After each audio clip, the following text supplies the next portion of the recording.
not follow his orders because they'll get in trouble, but they'll follow exactly what he said. So it'll be completely wrong. He'll get disaster. That's how we lose the war in Iraq, huh? Well, on a much higher level. It doesn't happen on a lower level. But we didn't lose the war. Let's clarify that. Let's get our facts straight before we have a discussion. All right, that's how we lost the war in Vietnam. We didn't lose the war in Vietnam either. Let's clarify that. Let's all. Don't believe the hype. Don't believe the hype.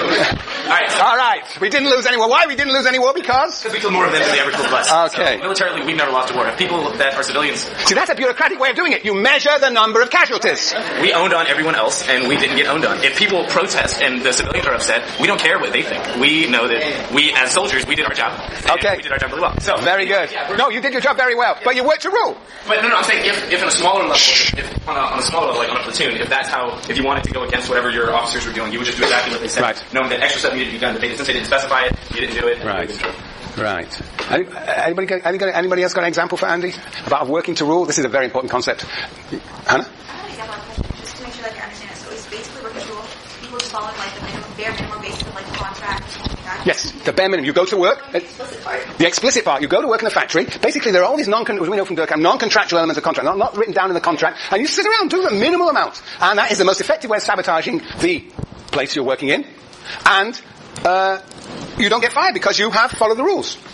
The rules can never contain within themselves all that is necessary for you to be an effective official. Ignore implied tasks. Ignore implied tasks. Ignore implied tasks. O-I-T. Very good. Very good. Yes, no, I-I-T. Sorry, yes. Juliana. Oh, another example of that is my sister and my mom have very specific chores laid out for her to do, and she'll follow the best chores, and if my mom asks her to do something else or to do a little bit more, she'll refer back to their agreement. This is familiar rule. Yeah. Yes, well usually it's not bureaucratic, but yes, it's the same idea, right? Yeah. Minimal application, no imagination, just follow the rules. Yes, Aaron too. Well, actually, wanted to point out what I thought was another dysfunction of management rules, but it's kind of the opposite of Bill's example, where they're using that to resist, but instead, and I've seen it in my workplace a lot, is the valuing of the rules more than their consequence. So the rules become the object, not the outcome, not the consequence. Right, so it's a fetishizing, as they say, of rules. It's the obsessive following of rules and not worrying about the completion of some task, some goal. It is the focus on the rules. That is essentially what working to rule is too. Following the rules, taking them as the end in themselves, rather than the end for which the rules have been made. Absolutely. What's your example? Well, actually, back to our visa example, I work in the office on campus that handles those visas, the processing, and unfortunately I see a lot of people with questions about that process, and have a certain coworker whose response is always check our website. No matter if he's on the phone or checking emails, his answer is check our website. And that's his policy, and so... Yep, that's right. Extra work generates for him. Right, okay. Very good, all right. Are we better off now, Andy? Yep. Good. So anyway, as I was saying, there is a huge sociological literature all about these dysfunctions. But we have to recognize that Weber started that debate, and he was concerned with a comparison with patrimonialism. Good. I mean, as I was saying, Weber also characterizes this as an ideal type. Now, what might we call this? If that's the ideal type, the vision of how it's supposed to work, what would Durkheim call this? Abnormal. Yeah. Now, Weber never enters into this discussion actually, and probably would not call this abnormal. Weber, interested enough, I think, would see the world as a combination of ideal types. And so he would try and see these dysfunctions perhaps as a function of patrimonialism, which is another ideal type. So Durkheim, because he would probably think this is the best way of doing things, would say this is an abnormal form. Weber, I think, would try and explain the reality of the world, namely this, as a combination of ideal types. It's a different approach to reality. Yes. I guess I wanted to ask if by explaining it in terms of different ideal types, isn't he kind of missing the point that there might be other things out there? Well, there may be other ideal types. Yes, there may be. Well, I feel like Weber is dichotomizing bureaucracy and patrimonialism, so whatever one is, the other isn't. And so he's missing the idea that there might be things other than those two. Yes, right. So there may be other ideal types. Yeah. Well, yes, he tends to focus on these, and he's not actually interested in dealing with these questions, so we don't know how he would deal with them actually. But as I say, his general principle is to create ideal types and see how they combine, rather than to see one ideal type and its distortions. Yes, Neil. But isn't Weber somewhat aware of these potential dysfunctions and says that bureaucracy will become way too pervasive in socialism and things like that? Isn't he aware that it could become bad and something would be a problem with it and spell it out? Weber's a smart guy. Yeah, he actually does. He doesn't spell it out like I spelled it out, but I think he recognizes there are these dysfunctions, these ways in which bureaucracy can sow the seeds of its own destruction, become an ineffective organization. And there is, if you read it carefully, you'll probably be able to see tensions in his writings. He even, for example, talks about, on one of the pages where he talks about experts, the rule of experts. Where are we? Rule of experts number 4. He also says, well, you know, and we'll see it in a minute, he also talks about the importance of loyalty. Some people are promoted in the organization on the basis of expertise, others on the basis of loyalty. So he's invoking the idea of patrimonialism is already present in bureaucracy. So yes, he recognizes these tensions within bureaucracy, but he hasn't got a fully fledged analysis along these lines, which is what we experience, as how we experience bureaucracy, I think, or many of us, as from the outside. Good. Very good. Very good. Very good. Very good. Very good. Now, as I've been saying, this model of Weber's bureaucracy is a model of a social structure. This is the vision here is of a social structure with empty places filled by individuals. But I've also said that Weber is also obsessed about the individual, him or herself. So he has a section in this chapter on the position of the official. What does this all look like from the standpoint of the official? Position of the official. So what does he say there? He says some pretty interesting things. What page are we on? 198? Yes, okay. Yes, 198, 199. What does he say about the position of the official? What's point number 1? 198. Yes, what's point number 1? 198. Jason, number 1. What does it say? Office holding is vocation. Office holding is a vocation. What does that mean, office holding is a vocation? It's like a paid job.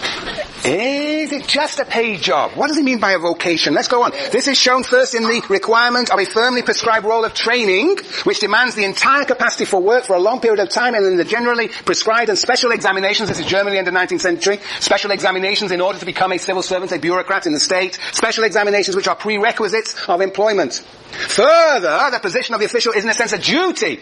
So there's a sense of duty in the position. Aha. Right. What is this sense of vocation? What does that mean? Sense of duty, a sense of vocation. It's more than just working for a salary, more a wage. It's more than that. It's a sense of purpose, a sense of purpose, a sense of calling. Very good. There is a strong Protestant moment in his understanding of the official. Sense of vocation, a sense of commitment, of duty. Vocation. It's like those GSIs, they have a sense of vocation. That's why they spend more than 20 hours a week. A sense of vocation. So he's suggesting, fascinatingly enough, that the official in the bureaucracy, in the German bureaucracy, has a sense of vocation. It's not a cog, but actually is responsive to the needs of the bureaucracy and of the client. Very different from our understanding of bureaucracy over here. Now, sense of vocation. So, sense of vocation. But what else? What's the second point he wants to make? Yes, yes. Yes, so he's got all, on page 199, he draws the contrast between the official with a sense of vocation and, on the one side, and the personal relationship between chief and subordinate.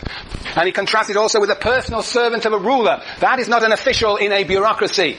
The official in a bureaucracy is a full-time employee with a sense of purpose and vision of the whole, who has a sort of autonomy in the position he or she holds. And now, what is the second dimension of the position of the official? What he calls the personal position of the official. Right? The personal position. Alright, the position of the individual position. Individual perspective, you might say. Perspective of the official. Now, what does he say under that?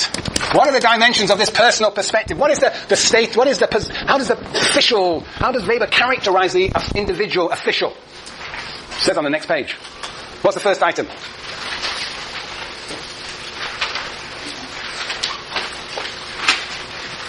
Jan. Social esteem. You see? I don't know what you think. How do you think of the clerical workers' esteem, or the officials in Sproul? They probably don't to you have much esteem. But now we've got to understand this. In 19th century German bureaucracy, these officials had to pass examinations, and they had indeed status, esteem in society. To be official had status and esteem. You were looked up to as an official. Are there such bureaucracies around today?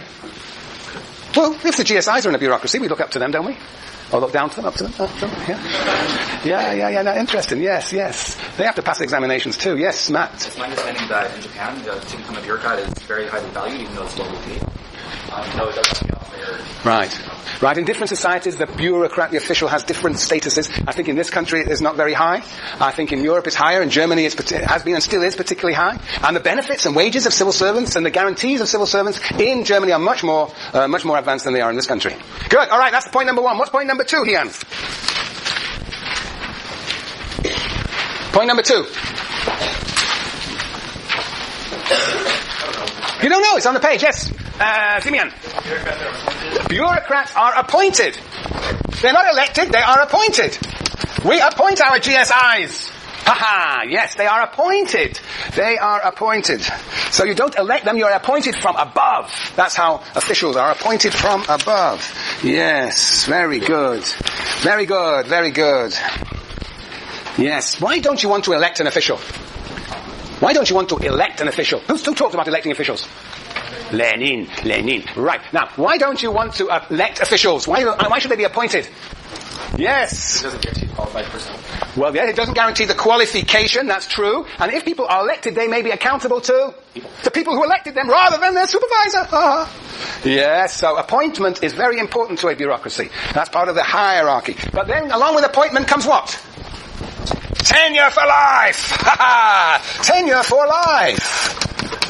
Tenure for life. You know, and this is again the German system that, you know, once a civil servant, always a civil servant. It's like being a professor at Cal. Once you get tenure, you are tenured. You are here for life. Do you know what that means? Do you know what that means? There are dysfunctions all along here. We're going to have to talk about them. But, well, we'll talk about it in a second. Let's get them all on the list. Tenure for life. That means that you have the job for good. What's the next point? A, B, C, D. Tenure for life. Tenure for life. Guarantee for life. You're rewarded according to Jessica? Yes, it says it's reward according to position. The higher you are in the bureaucracy, the more money you get, according to position. But note, not awarded according to work, according to position. Salary, fixed. Alright, very good. And the last, is it the last? Yes, the last is what? The last point about this is, you have, through the bureaucracy, you have a career. Yes, a career. Very good, a career. And you move up. Hopefully, very rarely do you move down. Yes, now it gets interesting. Let's look at the dysfunctions of this. These are all wonderful things. But what are the dysfunctions? What are the social esteem? High status official. Imagine what it would be like to confront a high status official. They will lord it over you. They will send you hither and yon. They will be dismissive. You know, it's interesting, actually, in the Soviet Union, when it was the great Soviet Union, you know, service workers then really lorded it over their clients, and you really had to have some sort of patrimonial ties to them in order to get whatever you wanted. So, lording, so there is the idea of domination of the official over, the domination of the official over the client. Yes, Juliana? And that's what Lenin worked about in the government bureaucracy. Yes, Lenin is very worried about all these things, and that indeed is, you know, we shouldn't have officials that will be, they should be officials, should be what? Should be accountable to the people, and therefore subject to instant recall, have an average work person's wage, and elected. Was it? That's three? Elected, subject to instant recall, average work person's wage. That's it. Good, yes. Very different. This is all, as we will see, this whole picture of bureaucracy is the very antithesis of the DFP, the direct dictator of the proletariat. The whole idea is for Lenin is to smash this because he sees that it's problematic. We'll see what Weber has to say about that. But anyway, alright, appointed. When people are appointed from above, they're appointed from above. That means, well, they are not elected. And sometimes there's a tension between whether they are appointed on the basis of loyalty or expertise. Sometimes one superior wants somebody not who's an expert, but who will not create trouble, namely somebody who's loyal. You know, when you get promoted in the University of California, Berkeley, and at least in the sociology department, you're promoted on the basis, not of expertise, but on the basis of loyalty. They don't want people to rock the boat. Right? So tenure. Don't tell anybody. But that can happen, right? That, you know, it's when you've got a superior who's concerned with appointments, the question is how much is expertise important and how much is loyalty? And if loyalty is the issue, then you might get all sorts, you might be moving towards what? Patrimonialism. Yes. Tenure for life, what does that mean? Work to rule. You can do bugger all, as they say in England. Right? I can come in here and sing you a song.